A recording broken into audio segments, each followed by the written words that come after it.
call on the stage RMD Shri Kamal Podar.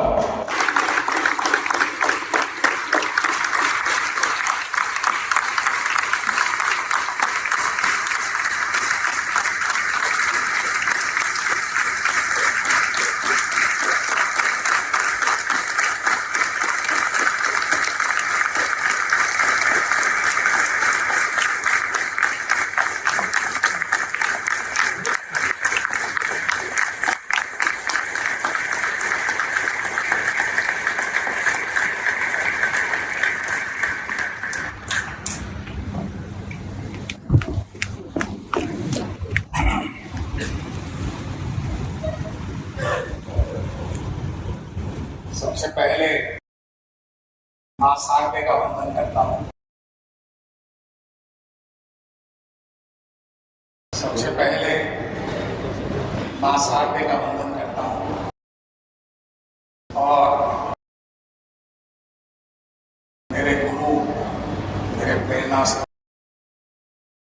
इस group के founder, सभी के श्रद्धेय आदरणीय सुनील भैया की पावन स्मृति को प्रणाम करता हूं। आज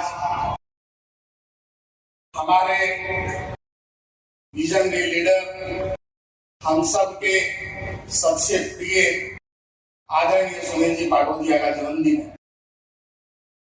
श्रद्धेय सुनील भैया, मानस पटल पर अंकित आपकी सदृश्य छवि के समक्ष आपको जन्मदिन की हार्दिक शुभकामनाएं।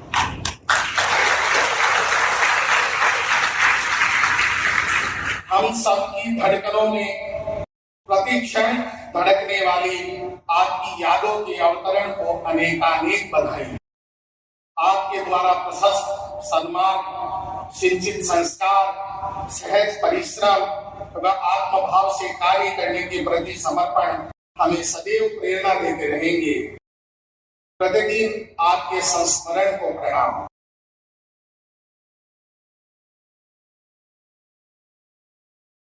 बड़े वो नहीं होते जो स्वयं को बड़ा बनाते हैं, बड़े वो होते हैं जो दूसरों को बड़ा बनाते हैं। मेरे जैसे बिल्कुल एक साधारण से काम के, साधारण से एजुकेशन सिस्टम से आए हुए, बिल्कुल साधारण से एक लड़के को 4000 लोगों का लीडर बना दिया। ये केवल और केवल उनकी दूरदर्शिता, उनका मार्गदर्शन और उनके उंगली पकड़ कर चलाने का संस्कार था। मैं आपके लाइट बंद कर देता हूँ।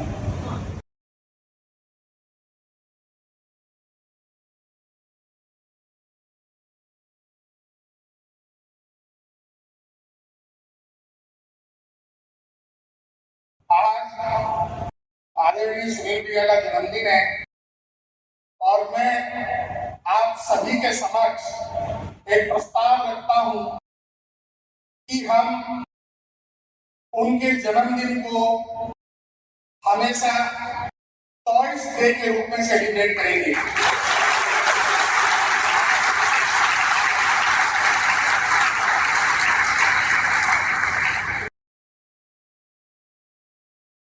हमारी जो अमल मीट है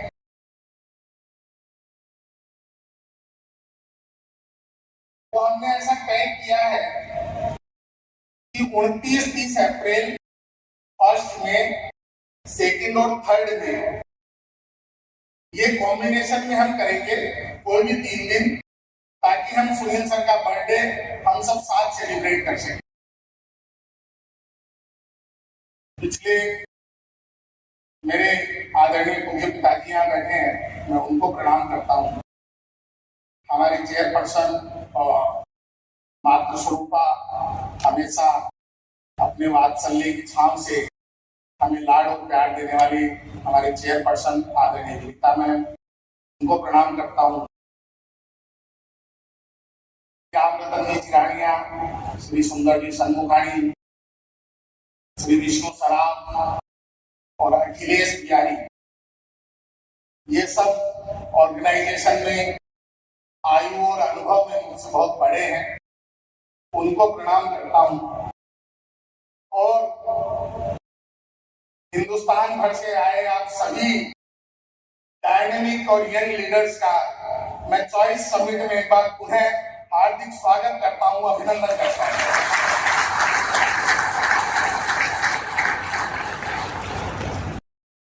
दोस्तों, जब आप लोग यहाँ पर आए तो शायद आपको आवाज आ रही है, शायद आपको चॉइस के बारे में उतनी जानकारी नहीं थी।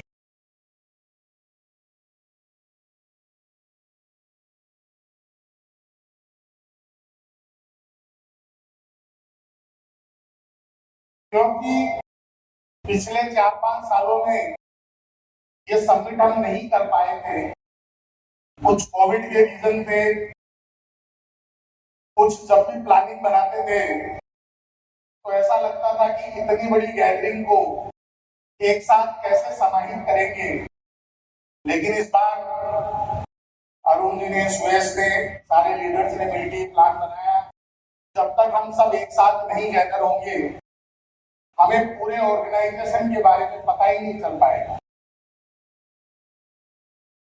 एक बार अंधों के गांव में हाथी आ जाता है, सारे अंधे उस हाथी को देखने के लिए जाते हैं। अंधे हाथी को छूकर देख पाते हैं। किसी ने उसका कान देखा, किसी ने उसका पांव देखा, किसी ने उसकी सूंड देखी, तो उनको लगता था हाथी केवल उतना ही, वो कोई भी गलत नहीं था लेकिन कंबाइंडली कोई सही भी नहीं था। तो हम सब जिस पर्टिकुलर वर्टिकल में काम करते हैं, जिस टीम के हम टच में रहते हैं, हमें लगता है चॉइस केवल उतनी ही बड़ी है। लेकिन चॉइस आप सबकी मेहनत से, आप सबके जॉइंट एफर्ट से कितनी बड़ी है वो सब आप सबने देखा। पिछले 2-3 दिन से हम देख रहे थे, पहला प्रेजेंटेशन अजय जी का हुआ। अजय जी बहुत शांत आदमी है, उन्होंने कुछ टारगेट बाकी लोगों के सामने रखे और बाकी सारे लोगों ने खुलेआम उनको चुनौती दे दी, चैलेंज कर दिया। मैं केवल ये बता दूं, इस ऑर्गेनाइजेशन में जितने लोग यहाँ पर बैठे हैं उनमें सबसे वरिष्ठ अजय जी, उम्र में नहीं और इस परिवार में। और अजय जी के बारे में मैं केवल इतना कहूंगा, विजेंद्र जी आपने चैलेंज तो दिया है, परिंदों को मंजिल मिलेगी यकीनन, आसमान में फैले हुए उनके पर बोल। परिंदों को मंजिल मिलेगी यकीनन, आसमान में फैले हुए उनके पर बोलते हैं। खामोश रहते हैं अक्सर वो लोग, जमाने में जिनके हुनर होते हैं।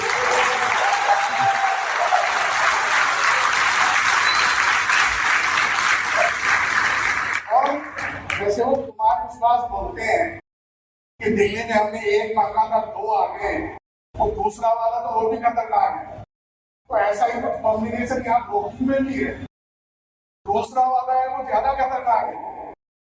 तो कल पूरी रात को बैठ के यही टारगेट बना रहे थे कि एक ने जो दिया है उनका टोटल लगा के आगे कैसे बढ़ना है, उस पर वो फोकस करेंगे।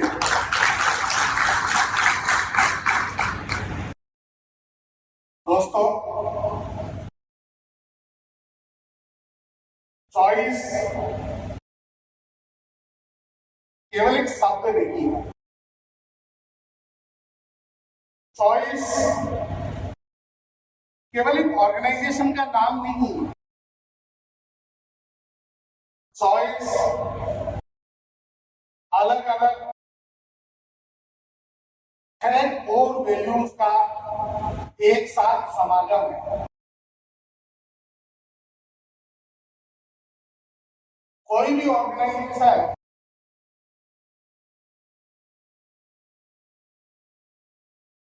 जब आगे बढ़ता है तो नंबर्स का रोल बहुत बड़ा होता है। और पिछले 2 दिन में हमने अलग अलग वर्टिकल्स में नंबरों के साथ सारी जानकारी प्राप्त की। हमने हमारे टारगेट सेट किए हमने आगे के रोड मैप बनाए,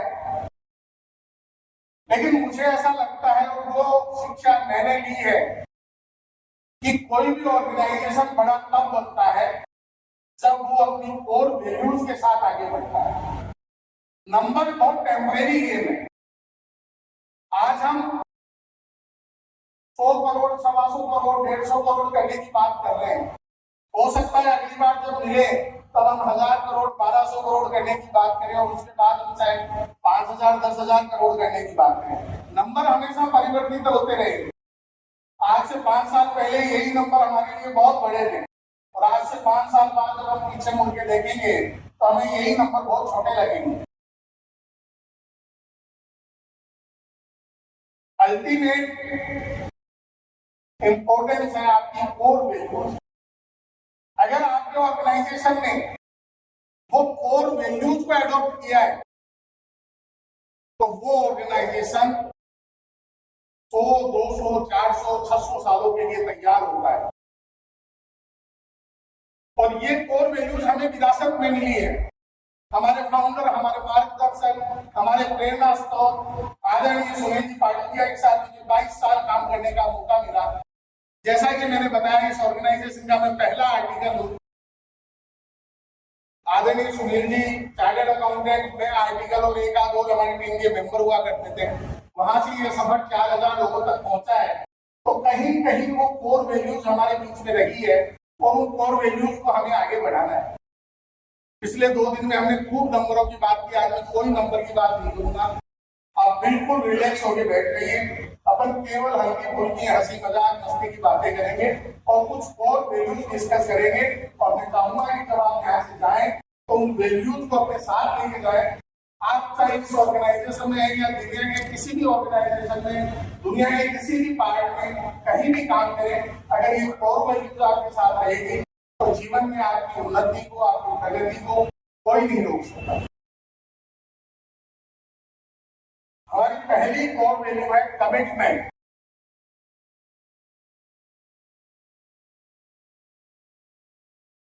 बिना कमिटमेंट के कोई भी काम स्टार्ट ही नहीं हो सकता, अंजाम तो बहुत दूर की बात है। हम सुबह उठ के अगर अपने आप से कमिटमेंट नहीं करें कि हमें आज सैलरी मीट में पहुंचना है तो हम यहां तक नहीं पहुंच पाएंगे। हमें जीवन के हर पहलू में कमिटमेंट्स की रिक्वायरमेंट होती है। हमारे लक्ष्य के प्रति हमारा कमिटमेंट हमें उस लक्ष्य की ओर आगे बढ़ाता है। और कमिटमेंट में सबसे पहले इंपॉर्टेंट है हमारा खुद के साथ कमिटमेंट। हम अपने आप से क्या कमिटमेंट करते हैं?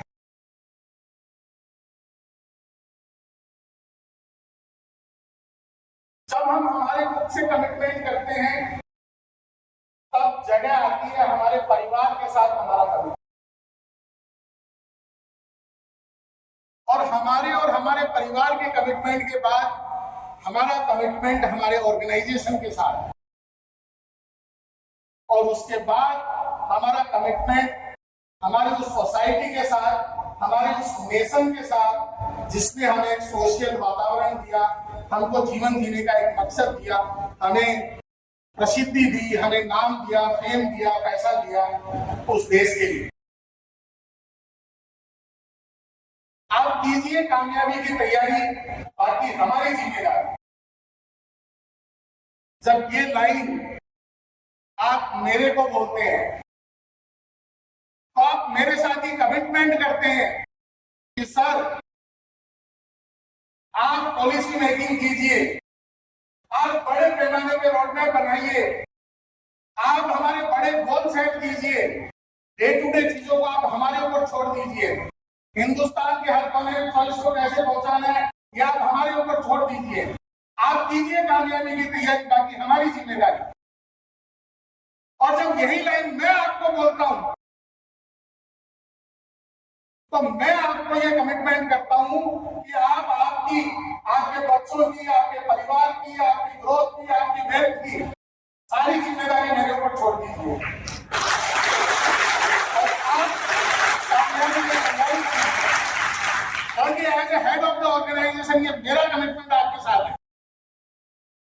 और जब यही लाइन आप और मैं मिलकर हमारे क्लाइंट को बोलते हैं, तो ये उस क्लाइंट के लिए चॉइस का कमिटमेंट है कि आपकी टैक्सेशन की, आपकी अकाउंट की, आपकी MIS की, आपकी ग्रोथ की जिम्मेदारी हमारे ऊपर छोड़ दीजिए, आप कीजिए कामयाबी की तैयारी।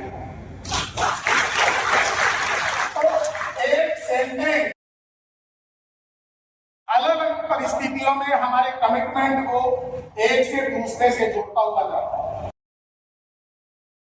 लेकिन हमारे कमिटमेंट में कोई विश्वास कैसे करेगा? हमारे यहाँ NBFC की टीम बैठी है, उनको किसी ने कहा है कि आप हमको लोन दे दो, हम आपको लोन रीपे कर देंगे, क्या वो टीम भरोसा कर लेगी?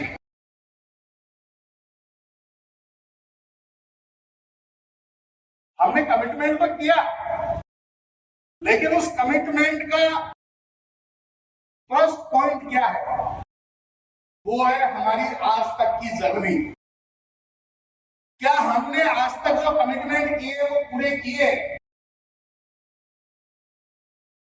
क्या हमारा अब तक का सफर हमारे कमिटमेंट के साथ आगे बढ़ा है?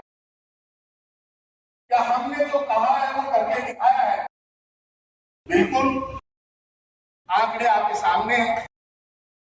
एक आदमी से शुरू हुआ ये सफर 1 जून 1992, एक आदमी से शुरू हुआ ये सफर आज 4000 लोगों का परिवार बन चुका है। एक ऑफिस से शुरू हुई ये यात्रा आज 94 ऑफिसेस की अपनी सर्विसेज दे रही है।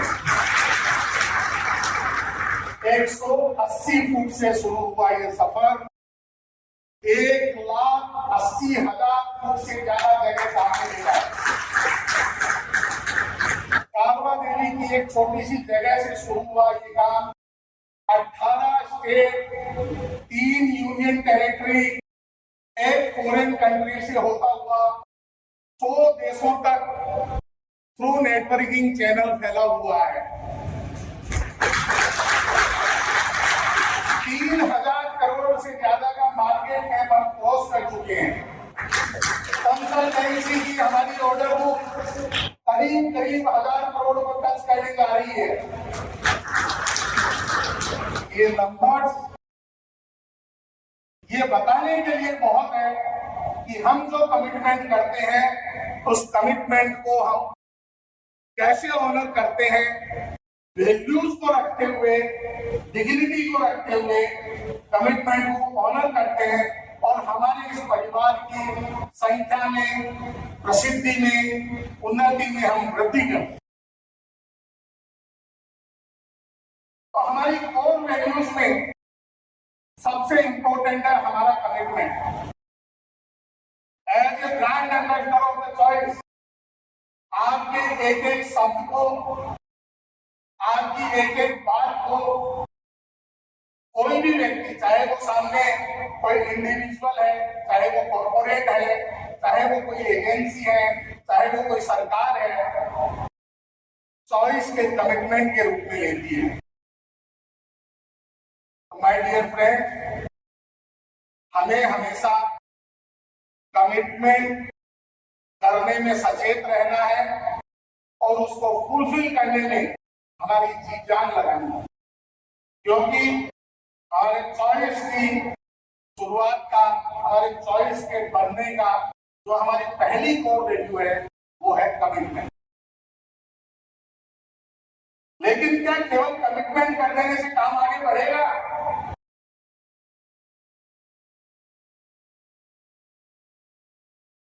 देखो, आप सब लोग बोलते रहना पड़ेगा। मैं कोई वो सत्यनारायण भगवान की कथा नहीं सुना रहा हूं।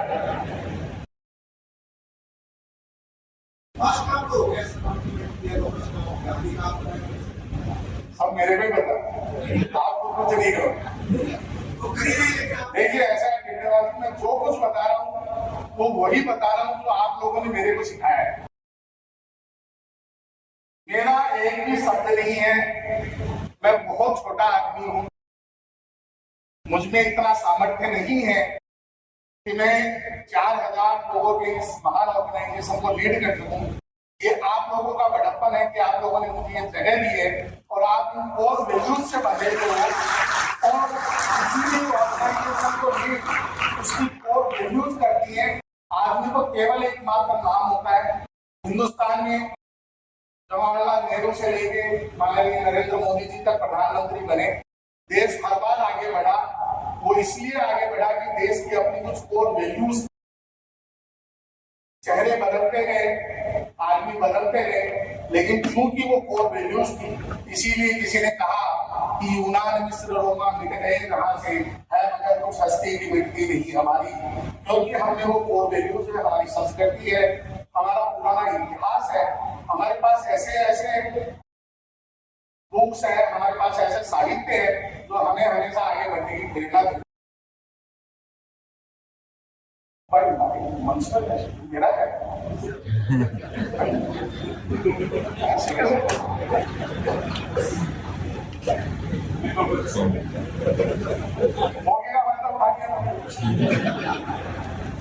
कमिटमेंट का पक्का है।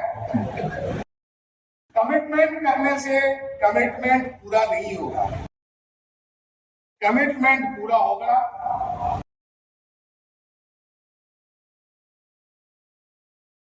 हार्ड वर्क से, और दुनिया में हार्ड वर्क का कोई अल्टरनेट नहीं है। कोई अल्टरनेट हार्ड वर्क का? दुनिया में हार्ड वर्क का कोई अल्टरनेट नहीं है।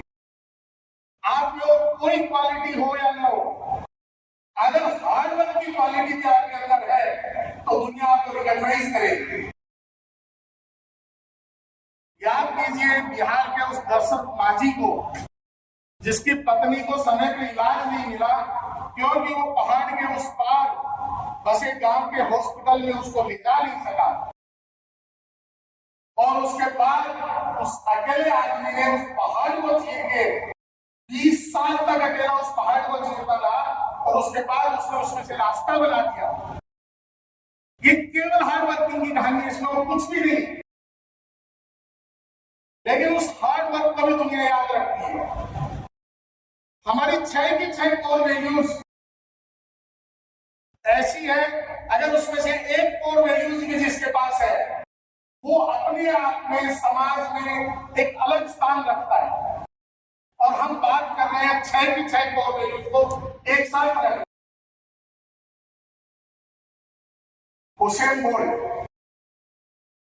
114 सेकंड ट्रैक पे दौड़ा, केवल 114 सेकंड, 2 मिनट से भी कम, 2 गोल्ड मेडल जीते। तो क्या उसने 114 सेकंड ही मेहनत की?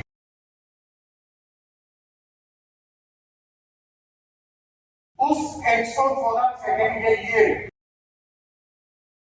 उसने 1014 या 10,014 या 1,14 घंटों तक अथक परिश्रम किया होगा, पसीना बहाया होगा, नींद खराब की होगी, तब जाके वो 114 सेकंड आए जिन्होंने हुसैन बोल्ट को दुनिया का सबसे तेज ताकत घोषित किया।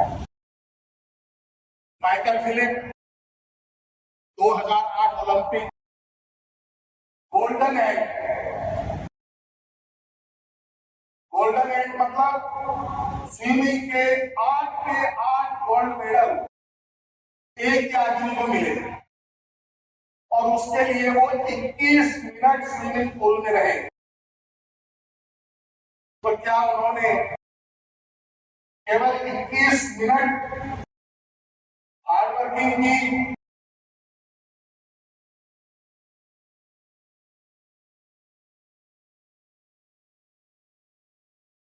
एपीजे अब्दुल कलाम जिन्होंने देश के लिए पृथ्वी और अग्नि जैसी मिसाइलें बनाई, हिंदुस्तान को एक परमाणु संपन्न राष्ट्र बनाया, तो क्या वो 5 मिनट में अपने लक्ष्य को भेजने वाली मिसाइल बनाने के लिए क्या 5, 10, 15, 20 मिनट का हार्डवर्क किया होगा? क्या JRD टाटा, GD बिरला, धीरू भाई अंबानी, इन लोगों ने जो ऑर्गेनाइजेशन खड़े किए, क्या उन्होंने घंटे 2 घंटे की मेहनत की होगी? दोस्तों, हार्ड वर्किंग का इस दुनिया में कोई सब्स्टिट्यूट नहीं है। भले ही AI आए, भले ही टेक्नोलॉजी कितना भी ग्रो कर ले, आदमी की मेहनत का, वो टेक्नोलॉजी बनाने में भी आदमी को मेहनत करनी है, वो AI को लेके आने के लिए भी मेहनत आदमी को ही करनी है। और हमें तो ऐसा ऑर्गेनाइजेशन बनना है जो हिंदुस्तान की ग्रोथ में पार्टिसिपेट करे। आज अगर TCS को हिंदुस्तान का सबसे प्रीमियम इंस्टीट्यूट बोला जाता है तो वो इसलिए नहीं बोला जाता कि वो हाईएस्ट PE के ऊपर ट्रेड करता है या वो ग्लोबली 50,000 60,000 करोड़ का, I don't know, lakh crore का बिजनेस करता है। वो इसलिए माना जाता है कि वो 5 लाख लोगों को रोजगार देता है, वो 20 लाख परिवारों को डायरेक्ट उनके सपने साकार करने में मदद करता है। आज हम 4,000 लोगों का ये परिवार, कल 40,000 लोगों का होगा, परसों 4 लाख लोगों का होगा, और वही इम्पैक्ट हमें इस हिंदुस्तान की इकोनॉमी में, इस हिंदुस्तान की ग्रोथ में देना है। और आई एम 100% श्योर, आप लोगों की मेहनत, आप लोगों का जज्बा, आप लोगों का कमिटमेंट, और उस कमिटमेंट को पूरा करने के लिए आप लोगों का हार्डवर्क हमें उस सारे टारगेट को अचीव करने में मदद करेगा जो आप लोगों के लीडर्स ने अलग अलग समय पर आपके साथ शेयर किए हैं। जब हम इन 2 कोर वैल्यूज के बेसिक को समझ लेते हैं कि हमको कमिटमेंट करना है और हमको उस कमिटमेंट को ऑनर करने के लिए हार्ड वर्क करना है, तो फिर हम हमारे लक्ष्य की ओर थोड़ा आसानी से आगे बढ़े।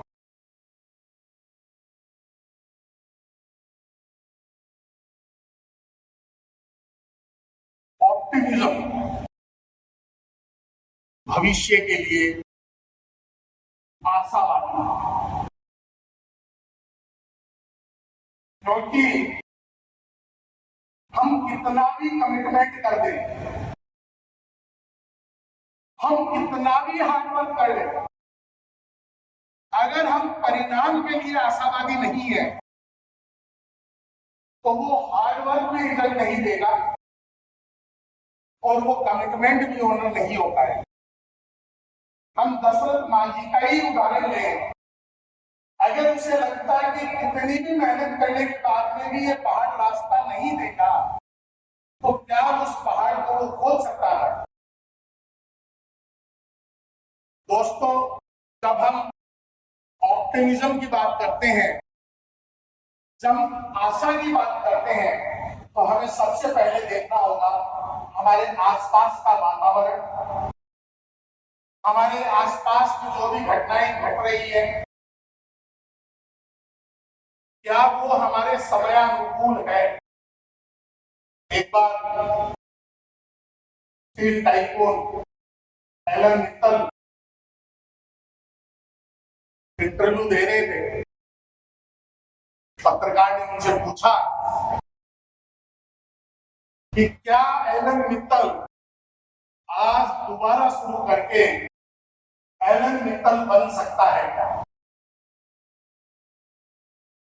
एलन मित्तल साहब ने जवाब दिया, कांट से, क्योंकि उस समय जो मुझे मिला वो समय, किस्मत और मेहनत का बेस्ट कॉम्बिनेशन था, और मैं नहीं जानता कि मुझे दोबारा वो समय, किस्मत और मेहनत का बेस्ट कॉम्बिनेशन मिलेगा या नहीं मिलेगा। आपके कमिटमेंट और आपके हार्डवर्क में बहुत बड़ा रोल प्ले करेगा समय, and we are the fortunate people, क्योंकि आज हवा उसी दिशा में बह रही है जिस दिशा में हम आगे बढ़ रहे हैं। आज हिंदुस्तान की ग्रोथ स्टोरी हमें ये सारे टारगेट सेट करने में हमारी मदद कर रही है। आज हम दुनिया की 5th लार्जेस्ट इकोनॉमी है, उस पे जो लोगो लगाया उसमें बॉम्बे का, महाराष्ट्र का हेरिटेज है, बॉम्बे का, महाराष्ट्र का कल्चर है। और उसने दिल्ली में जो लोगो लगाया उस पर दिल्ली का, दिल्ली के आसपास का लोकल हेरिटेज है, लोकल कल्चर। ये एप्पल को वहां की लोकलिटी से कनेक्ट करता है, उनको वो अपना सा फील होता है।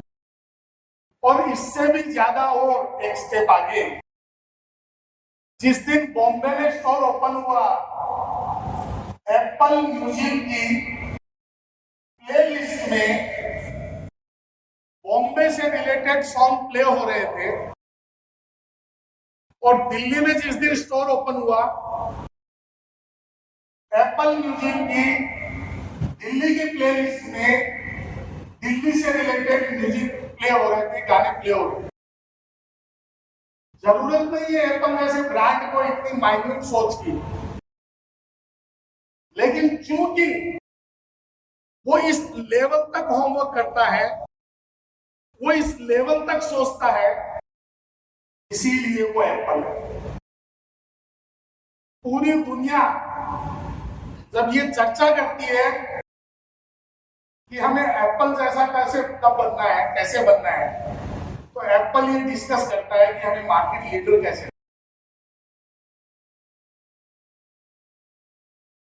बहुत सारे ऐसे एग्जांपल्स हैं जिनको हम इनोवेशन के साथ कनेक्ट कर सकते हैं। इनोवेशन कुछ भी ऐसा नहीं है जो बिल्कुल अलग से नहीं, जो आगे ला रहा है।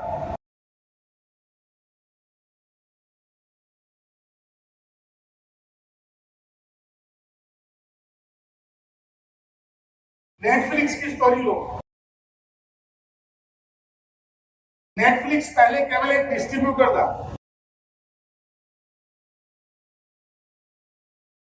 कोई भी मूवी बनाता था, उस पर वो डिस्ट्रीब्यूशन राइट खरीदता था।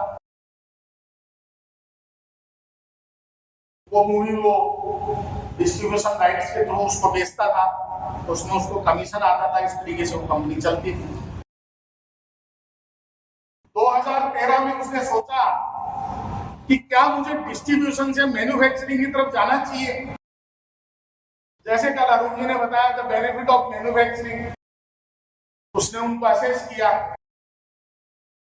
और उसने एक मूवी बनाई। कोई बता सकता है क्या नाम था उस मूवी का?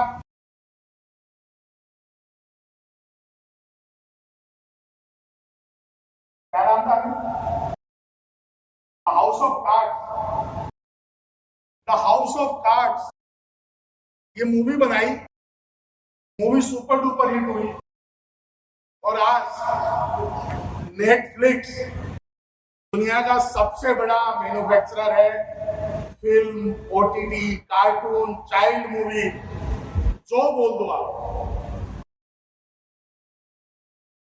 और वो मार्केट के ट्रेंड को सेट करता है। ये उसका इनोवेशन है।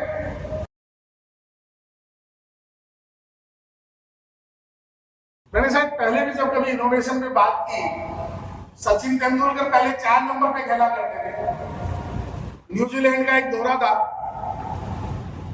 ओपनर बैट्समैन का पेट खराब हो गया, कोई परमानेंट ओपनर नहीं था। उन्होंने बोला कि मैं ओपनिंग करता हूं। उन्होंने ओपनिंग की, 42 बॉल पे 84 रन बनाए। और उसके बाद सब लोगों ने देखा सचिन तेंदुलकर कैसे सचिन सर बने। ये उसका इनोवेशन था। आप में से बहुत सारे लोग संजीव जुनेजा के बारे में जानते हैं।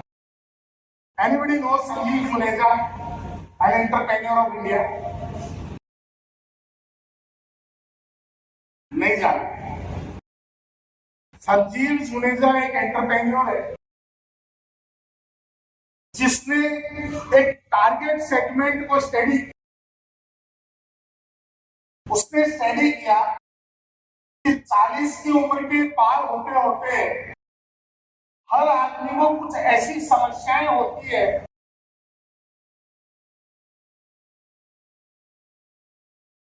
जिन पर वो किसी से बात नहीं करना चाहता।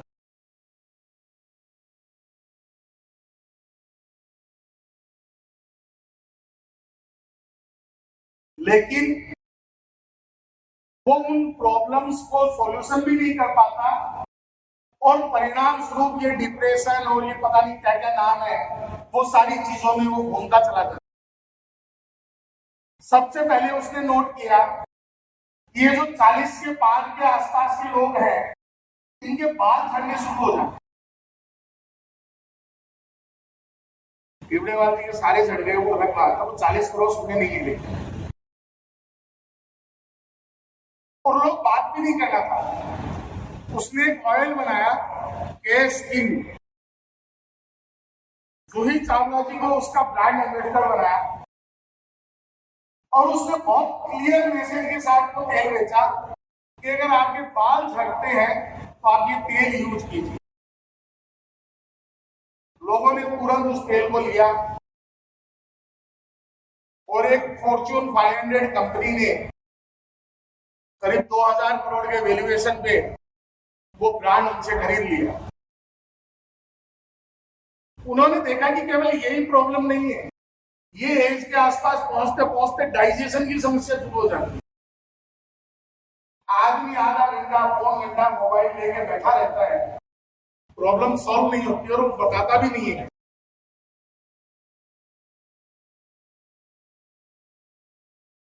मैं इसका ऐड नहीं कर रहा। उसने पेट सफा चूर्ण निकाला, राजू श्रीवास्तव को उसका ब्रांड एम्बेसडर बनाया और क्लियर मैसेज था कि अगर आपकी डाइजेशन की प्रॉब्लम है, आपका पेट साफ नहीं होता, आप ये चूर्ण यूज कीजिए। उसने देखा कि ये इस ग्रुप में जॉइंट पेन्स की समस्या हो जाती है।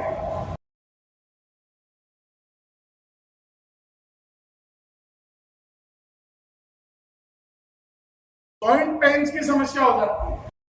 उसने डॉक्टर ऑर्थो करके एक प्रोडक्ट निकाला जिसमें तेल क्रीम सब था और बिल्कुल सिंपल और क्लियर मैसेज था कि अगर आपके जॉइंट पेन होते हैं तो आप ये दवा यूज कीजिए, क्रीम यूज। और ये तीनों चारों प्रोडक्ट उसके भयंकर हिट हुए, अच्छे मार्जिन के साथ अच्छे बाजार को पकड़ा उसने। शायद हम उसको नाम से नहीं जानते, लेकिन उनके प्रोडक्ट्स के बारे में नहीं सुना हो, ऐसा शायद ही कोई होगा यार। ये जो अपनी टारगेट मार्केट की क्लियर स्टडी है कि मुझे किस टारगेट ऑडियंस को कैप्चर करना है, उस टारगेट ऑडियंस की नीड क्या है, उसका सॉल्यूशन क्या है। केरला के एक आदमी की नीड अलग हो सकती है, पंजाब के एक आदमी की नीड अलग हो सकती है, बिहार के एक आदमी की नीड अलग हो सकती है, 30 साल के आदमी की नीड अलग हो सकती है, 60 साल के आदमी की नीड अलग हो सकती है। उनकी रिस्क एपेटाइट, उनका एज, उनका फैमिली बैकग्राउंड, उनकी अर्निंग्स, उनकी lifestyle, there are so many things. ये स्टडी ये अपने आप में उस आदमी के लिए सबसे बड़ा है।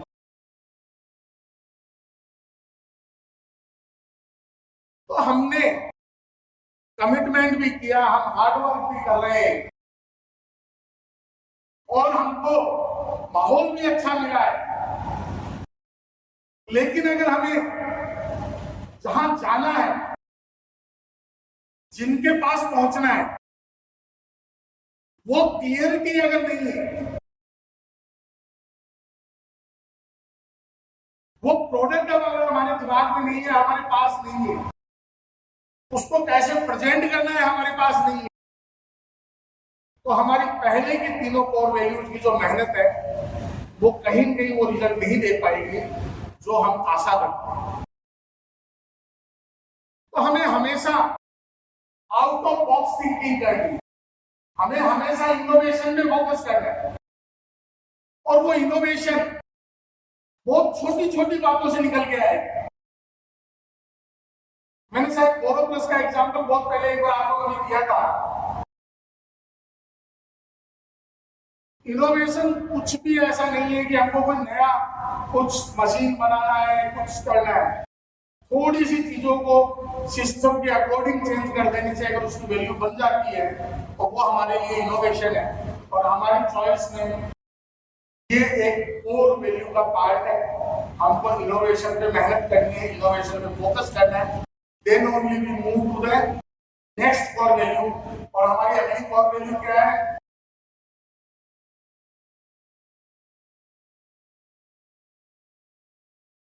कंसिस्टेंसी। कंसिस्टेंसी क्या होता है?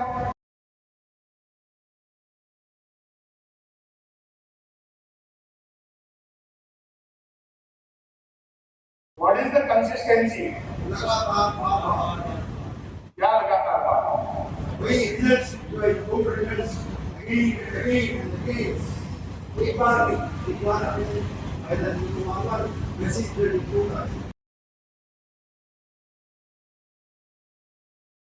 हम सुबह उठते हैं, सबसे पहले हम टूथपेस्ट करते हैं। क्या हम हर बार टूथपेस्ट चेंज करते हैं? उसके बाद हम शेविंग करते हैं। क्या हम हर बार शेविंग जेल चेंज करते हैं? उसके बाद हम नहाते हैं। क्या हर बार हम साबुन चेंज करते हैं? नहीं करते। हम कंसिस्टेंटली यूज करते हैं। क्यों करते हैं? क्योंकि उनकी एक ब्रांड इमेज हमारे दिमाग में सेट हो।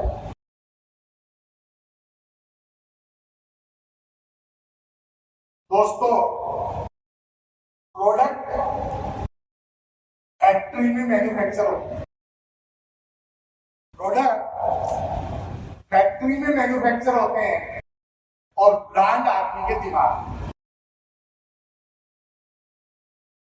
मैं अभी 15 दिन पहले पेरिस गया था। आप सब जो इतनी मेहनत करके कमा के लाते हो, उसके मजे लेने के लिए मैं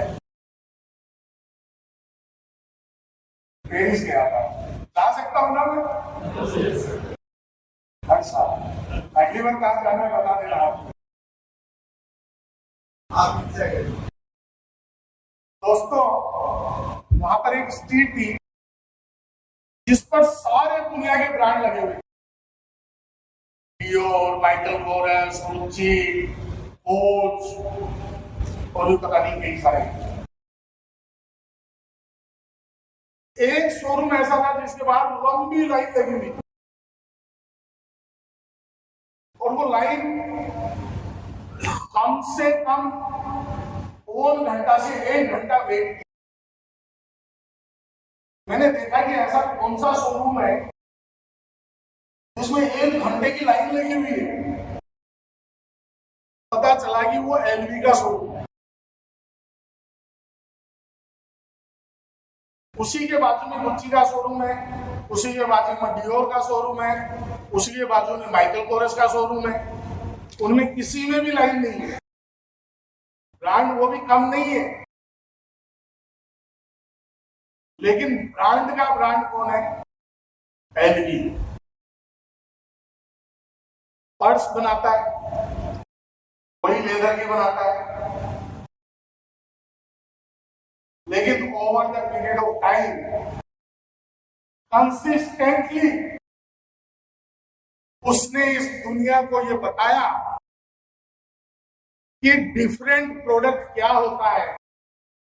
और मेरा बनाया हुआ पर्स अगर एक सर्टेन टाइम में एक फिक्स प्राइस पे अगर नहीं बिका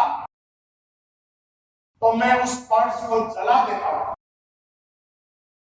आपको दुनिया में कहीं भी एलवी का फैक्ट्री आउटलेट नहीं मिलेगा। आपको दुनिया के किसी भी एलवी के शोरूम में कोई सेल में प्रोडक्ट नहीं मिलेगा। आपको एलवी के पर्स की 2 रेट दुनिया में कहीं नहीं मिलेगी। बहुत क्लियर मेथडोलॉजी। हमने चीज आपकी पसंद से बनाई, फिर भी अगर आपको नहीं पसंद आई हम उसको जला देंगे। कोई दूसरा टारगेट सेगमेंट, कोई दूसरा कम वैल्यू वाला ग्राहक, कोई सेल कुछ नहीं करनी है।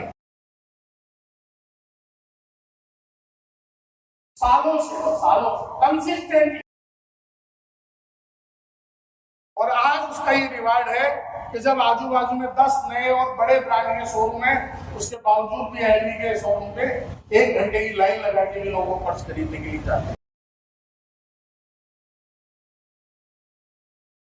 1970 के दशक में जब जापान महाशक्ति बनने के लिए तैयार हो रहा था, पूरी दुनिया में जापान का दबदबा बन रहा था,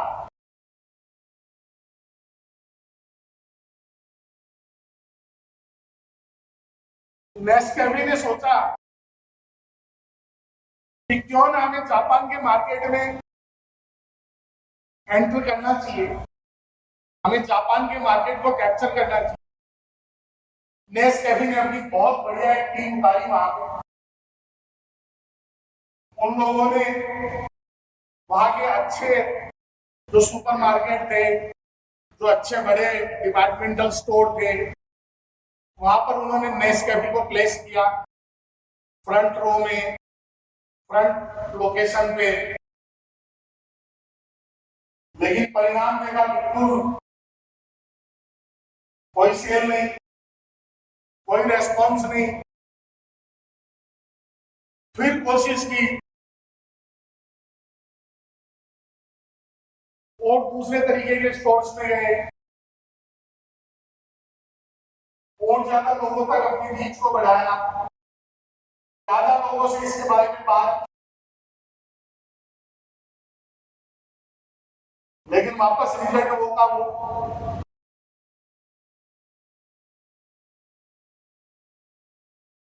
पांच, 6, 7 बार प्रयास करने के बाद भी जब कोई रिजल्ट नहीं आया तो हार नहीं मानी नेस्कैफे ने।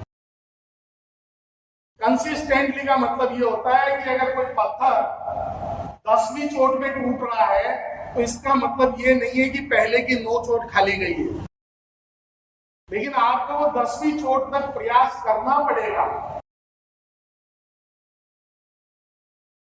और इंश्योरेंस वालों के लिए तो सबसे ज्यादा इंपॉर्टेंट है, एक बार में कोई नहीं लेगा।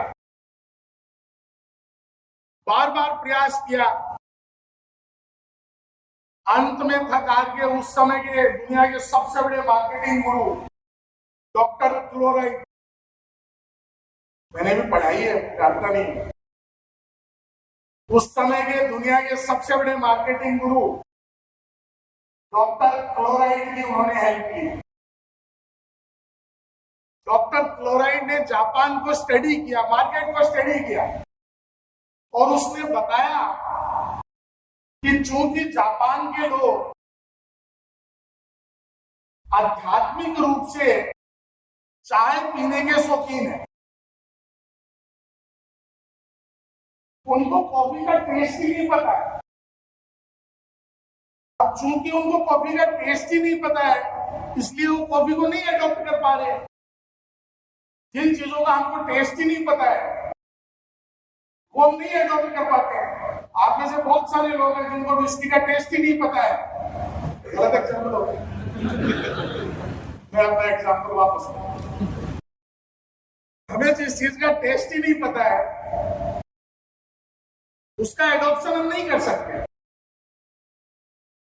तो उसने बताया, चूंकि जापान की एज जो है वो बड़ी एज के लोग बहुत है वहां पे, लंबी उम्र होती है, भगवान और लंबी उम्र दे उनको, कि आप कैंडी बनाइए कॉफी की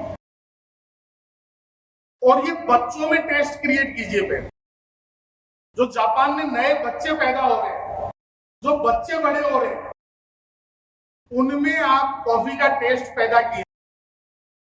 जब उनको वो कॉफी का टेस्ट समझ में आएगा तो कल आपकी कॉफी भी बिकेगी। और आज नेस्कैफे के दुनिया के 3रे 4थे नंबर पे अगर कोई देश आता है तो जापान आता है। तो हम किसी क्लाइंट के पास गए, उसको बोला भाई इक्विटी में काम करना चालू करो, उसको इक्विटी का टेस्ट ही नहीं पता है, तो आप उसको कैसे कन्वर्ट करोगे इक्विटी में? तो उसको आपको म्यूचुअल फंड की कैंडी देनी पड़ेगी। अगर उसने उस कैंडी का टेस्ट ले लिया तो आपको सामने से आगे बुलाया के बोलेगा कि अब कॉफी पिला दे, कॉफी का मजा आ रहा है। चीजों को कंसिस्टेंटली लोगों के पास ले जाना पड़ेगा। हमारी ब्रांड रिकॉल वैल्यू उनके दिमाग में सेट करनी पड़ेगी। एक नहीं हजारों एग्जाम्पल से बाहर पड़ा ये होगा। आप सब लोगों ने नाइकी के जूते कभी कभी जरूर खरीदे होंगे। क्या आपको पता है नाइकी का विजन और मिशन स्टेटमेंट क्या है? कोई बता सकता है?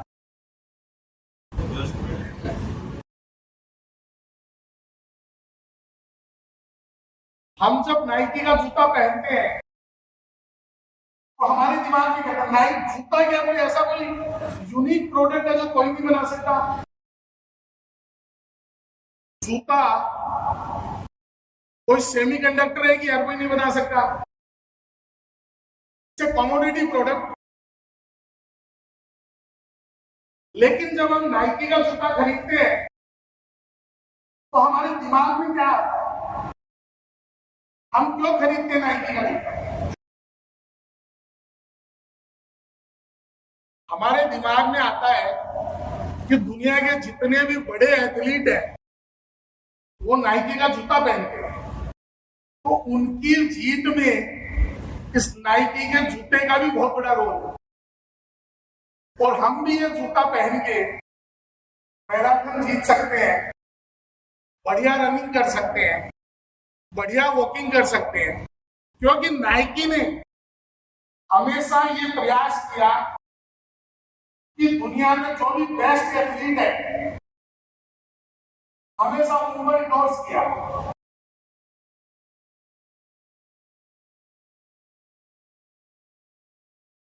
तो भी जिस समय के सबसे बेस्ट एथलीट है उनको हायर करता है। जैसे हुसैन बोल्ट ने ओलंपिक में गोल्ड मेडल जीता, तुरंत नाइकी की कोशिश रहेगी कि वो हुसैन बोल्ट को साइन करे। तो ये जब आप हर बार दुनिया के बेस्ट एथलीट के पास नाइकी का शूज देखते हो तो आपके दिमाग में ऑटोमेटिकली रजिस्टर्ड हो जाता है कि नाइकी का शूज पहनने से मैं दौड़ में विजेता बन सकता हूं। ये जो कंसिस्टेंसी है, ये जो ब्रांड के बारे में दिमाग में पिक्चर सेट करना है, कंसिस्टेंट परफॉर्मेंस है। सचिन तेंदुलकर को एक पारी ने सचिन तेंदुलकर नहीं बनाया, विराट कोहली को एक पारी ने विराट कोहली नहीं बनाया। और हिंदुस्तान में जहां कंसिस्टेंसी नहीं होती है वहां पर लोग पत्थर फेंकते हुए भी टाइम नहीं लगाते। तो वो जो कंसिस्टेंसी है वो उनको बाकी सारे ब्रांड से, बाकी सारे लोगों से, बाकी सारे ऑर्गेनाइजेशन से एक अलग लेवल पे ले जाके खड़ी करती है। हमें हमारी स्कोर वैल्यू को सबसे आगे रखना है। हमको कंसिस्टेंट परफॉर्मर रहना है। और हमारी बहुत सारी टीमों ने इसको करके दिखाया। कल जब हमारी गवर्नमेंट कंसल्टिंग की टीम यहां पर प्रेजेंटेशन दे रही थी, मुझे ध्यान आता है जहां भी हमने काम शुरू किया, जहां भी, चाहे वो बिहार हो, चाहे वो झारखंड हो, चाहे वो छत्तीसगढ़ हो, एमपी हो, जहां भी, पहला प्रोजेक्ट लेने में हमें जरूर दिक्कत आई। उसको समझाना, उनके दिमाग में अपने ब्रांड को रजिस्टर करना, अपना प्रेजेंटेशन देना। लेकिन उसके बाद वहां के ब्यूरोक्रेट कहते हैं कि अगर ये टेंडर सिस्टम नहीं हो तो हम सारा काम केवल आपको देना चाहते हैं। Really trying to bypass the system only because of consistent performance of our team. और ये हमें अक्रॉस द लाइन करना है। अगर हम म्यूचुअल फंड के लिए जा रहे हैं तो भी, हम इंश्योरेंस के लिए जा रहे हैं तो भी, हम इक्विटी ब्रोकिंग के लिए जा रहे हैं तो भी, हम एनबीएफसी के लिए जा रहे हैं तो भी, और हम जो भी हमारी कंसल्टिंग, गवर्नमेंट वर्किंग जो भी कर रहे हैं, हमारा ब्रांड उसके दिमाग में रजिस्टर होना चाहिए।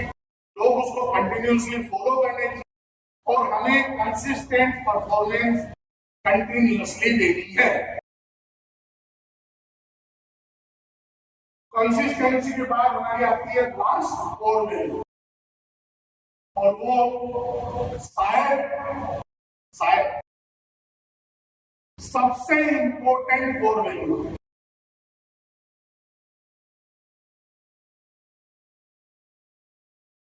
एम्पावरमेंट। क्या होता है एम्पावरमेंट?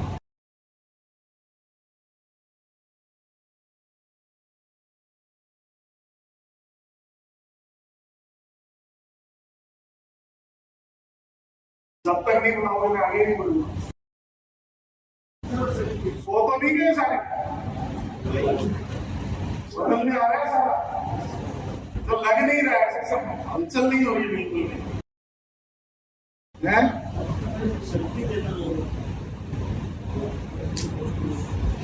अगर बोर हो रहे हो तो अपन 2 मिनट में बंद कर देते हैं। आप बता दो मेरे को, बोर हो रहे हो या नहीं हो रहे हो? बोर नहीं हुए पक्का? संबंध। चलो एक हाथ में दूसरा हाथ रख के ताली बजा के बता दो सब जग रहे हो।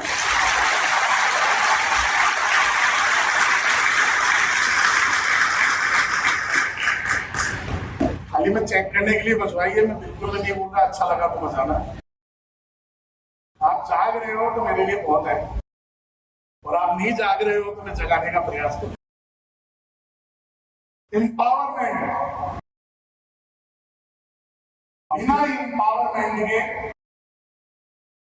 कोई भी ऑर्गेनाइजेशन मल्टीफोल्ड नहीं हो सकता। अगर सुनील सर मुझे एम्पावर नहीं करते टू टेक फॉरवर्ड तो मैं आगे नहीं बढ़ पाता, और मेरे साथ जितने भी लोग काम करते हैं उनको अगर मैं ये पावर नहीं देता वो आगे नहीं बढ़ पाते। और ये पिरामिड तभी बड़ा बन सकता है जब हम एक दूसरे को एम्पावर करें, हमारी टीम को एम्पावर करें। एम्पावरमेंट के बारे में जब भी मैं सोचता हूं तो मुझे सबसे बढ़िया एग्जाम्पल जो समझ में आता है वो आता है रामचरितमानस।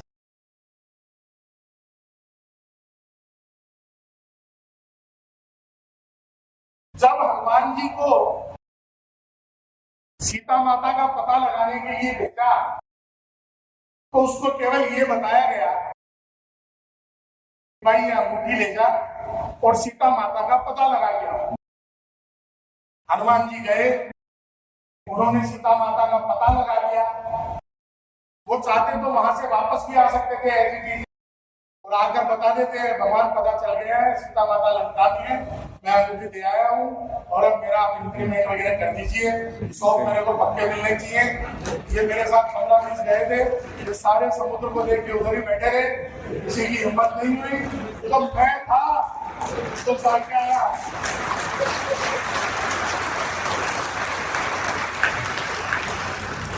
देखो तो मैं था, बाकी हिम्मत नहीं हुई किसी की।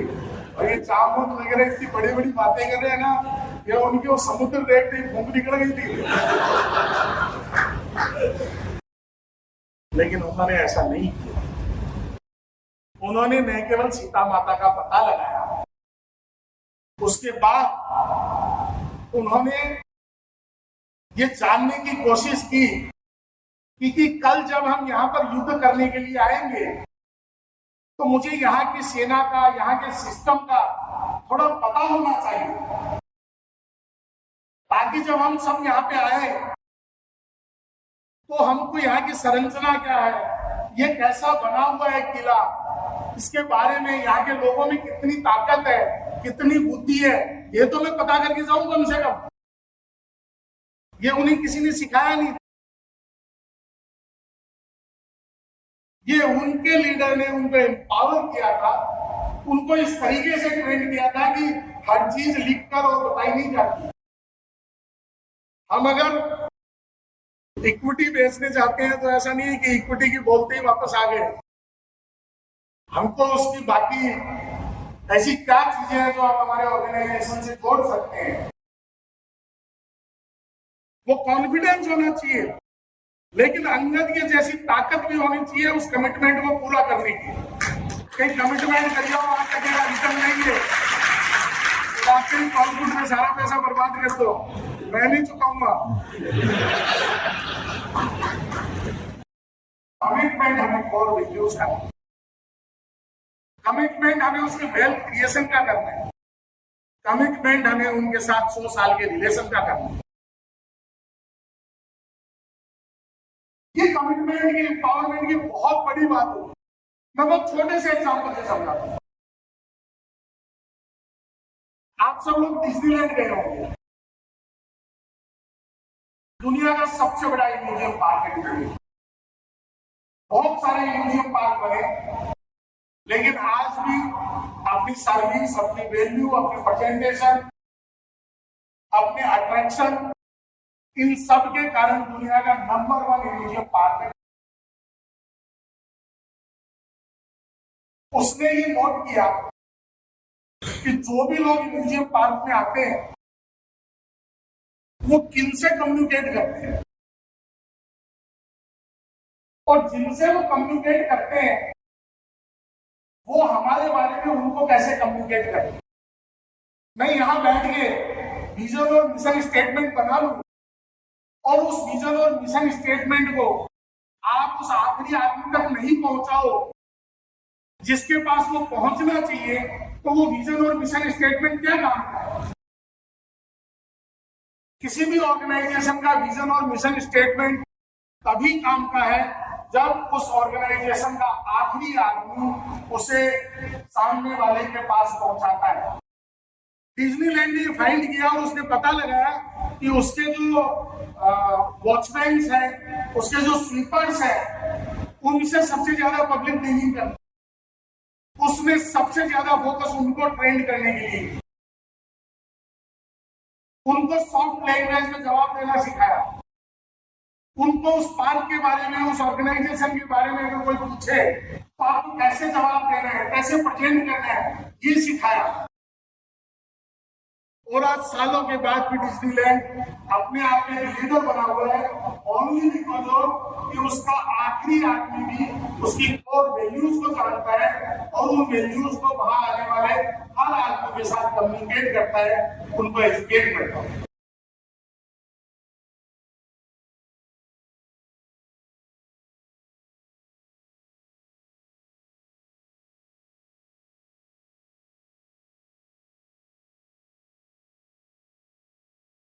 जब हम एम्पावरमेंट की बात करते हैं, एम्पावरमेंट कोई ऐसा लिखित समझौता नहीं है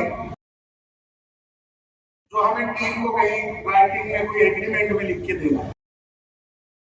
यह उनके दिल और दिमाग में सेट किया हुआ पावर है जो उसको ये कॉन्फिडेंस देता है, उसको अपने ऑर्गेनाइजेशन की वैल्यू पता है। मैं आपको एक छोटा सा एग्जांपल और बताता हूं। 2-3 साल पहले मुझे सिंगापुर जाने का मौका मिला। मैं सिंगापुर गया हुआ था, होटल से मुझे किसी क्लाइंट से मिलने के लिए जाना था। मैंने नीचे से टैक्सी ली, तो टैक्सी में बैठा, टैक्सी का मीटर चालू हुआ और वो उसने मेरे को मेरा जो डेस्टिनेशन था वहां तक छोड़ा। उस टैक्सी में $12 आए, $12 आए। मैंने उसको $12 देने चाहे तो उसने बोला कि नहीं सर, मैं गलती से गलत रास्ते से आ गया, इसलिए ये ज्यादा आए हैं। आपका इस अगर सही रास्ते से आते तो $8 बनते थे, आप $8 दे दीजिए। तो मैंने उसको कहा कि मैं तो बाहर से आया हूं, मुझे तो पता भी नहीं है सही रास्ता क्या है, गलत रास्ता क्या है। तो अगर तुम $12 भी ले लेते तो क्या फर्क पड़ता था इससे? बोला सर मुझे पता है आप बाहर से आए, लेकिन आप यहां से वापस अपनी होटल जाओ, हो सकता है कि आप कल वापस यहां पर आओ और जब वहां $8 आएंगे तो आपको लगेगा कि मैंने आपके साथ चीटिंग की। और ये बात आप सिंगापुर में भी सबको बोलोगे और अपने देश में भी जाके बोलोगे, वो मेरे देश की इज्जत को कम करेगा। दोस्तों, जब किसी ऑर्गेनाइजेशन के आखिरी आदमी के मन में ये भाव आ जाते हैं कि मेरे ऑर्गेनाइजेशन की कोर वैल्यूज क्या है और उन वैल्यूज को मुझे ट्रांसफॉर्म कैसे करना है, उस ऑर्गेनाइजेशन की ग्रोथ को दुनिया के कोई भी नंबर किसी भी नंबर में नहीं पछाड़ सकते। हमको जो सिखाया गया है वो यही सिखाया गया है कि नंबर्स केवल एक गेम है जो समय के साथ चेंज होते रहते हैं, लेकिन वैल्यूज अगर हमने हमारे जीवन में अडॉप्ट की तो वो हमेशा सेम रहने वाली है, वो हमेशा हमको आगे बढ़ने के लिए प्रेरित करने वाली है, वो हमारे ऑर्गेनाइजेशन की उम्र को 100, 200, 500 साल तक आगे ले जाने वाली है। और ये 6 कोर वैल्यूज, इन 6 कोर वैल्यूज से मिलकर बनता है चॉइस।